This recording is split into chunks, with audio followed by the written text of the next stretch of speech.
मैं अब साथ साथ इससे एक कड़ी और जोड़ना चाहूंगा। हम कन्हैया मित्तल जी 3-4 बार सुन चुके, तो अब ये कड़ी भजन सम्राट कन्हैया मित्तल बनाने में भी आपका हाथ है, मुझे ये भी पता चला। नहीं। तो मुझे इसके बारे में बताइए। सबसे पहले स्टेज आपका था 2010 में, आपने उनको बुलाया, और 2010 से लेकर के आज 2026 हो गया, मैं लगभग हर कीर्तन में आपके रहा हूँ जी। तो क्या एंट्री आप करवाते थे कन्हैया मित्तल जी की, और जब वो आते थे आया मैं आया से स्टार्ट करते थे भजन, और पहले ही भजन में सबके आंसू निकल आते थे, तो आपने जो कन्हैया मित्तल जी को पहचाना, तो उसके बारे में आप बताइए कि आपने ऐसा क्या देखा कि आज वो भजन सम्राट बन चुके हैं।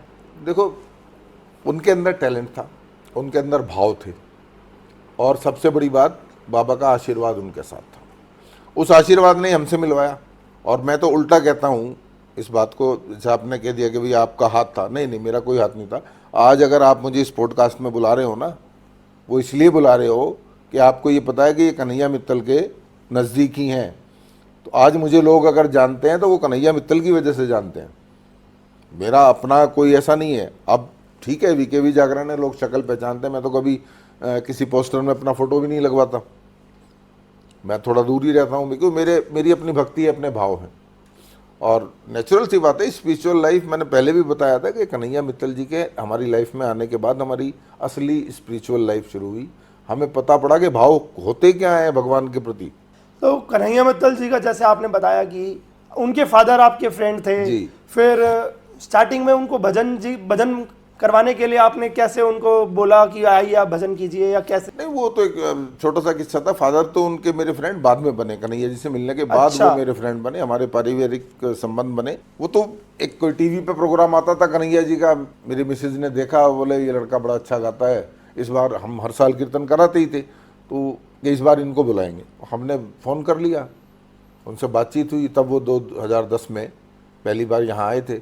जब पर्सनली उनसे मिले तो बहुत अच्छा लगा मिलने के बाद। और टैलेंट तो भी आज पूरी दुनिया मानती, और हमने थोड़ा 2010 में जल्दी देख लिया था टैलेंट, तो अपने टैलेंट के बलबूते पे ही आगे बढ़े हैं, अपनी आस्था अपने भाव के बलबूते पे आगे बढ़े। आज वो जो कुछ भी है उसके पीछे मेहनत बहुत होती है। एक और बात जोड़ दूँ यहाँ, लोग करते हैं, अभी मैं भी कहीं कंट्रोवर्सी पढ़ता रहता हूँ, सोशल मीडिया पे भी आती हैं, इतने पैसे लेते हैं कन्हैया जी, 10 लाख ले रहे हैं, 15 लाख ले रहे हैं, फलाना सिंगर इतने पैसे ले रहा है। भाई कन्हैया जी ने 20 साल कीर्तन बिना पैसे के किया है। अब जब परिवार साथ जुड़ गया, और कुछ करना नहीं, कोई बिजनेस करना नहीं है, बिल्कुल कीर्तन ही करना है, तो परिवार चलाने के लिए पैसा भी चाहिए। तो पैसा सब ले रहे हैं, लखा जी भी लेते हैं, नरेंद्र चंचल जी भी लेते थे, तो कन्हैया जी ले रहे हैं, तो भाई कोई बुराई कर रहे हैं क्या? और उसके पीछे वो मेहनत कितनी करते हैं ये नजर नहीं आती लोगों को। वो बंदा एक महीना अपने घर से दूर, अपने बच्चों से दूर रहता है, उस लाइफ को कोई जी के तो देखे। नॉन स्टॉप ट्रैवलिंग 24 घंटे ट्रैवलिंग कर रहे हैं, फिर कीर्तन में जाके 2 घंटे 3 घंटे, उनका जो स्टाइल है वो पूरा बदन तोड़ स्टाइल, जोश भरा हुआ। तो भैया उसकी मेहनत देखो।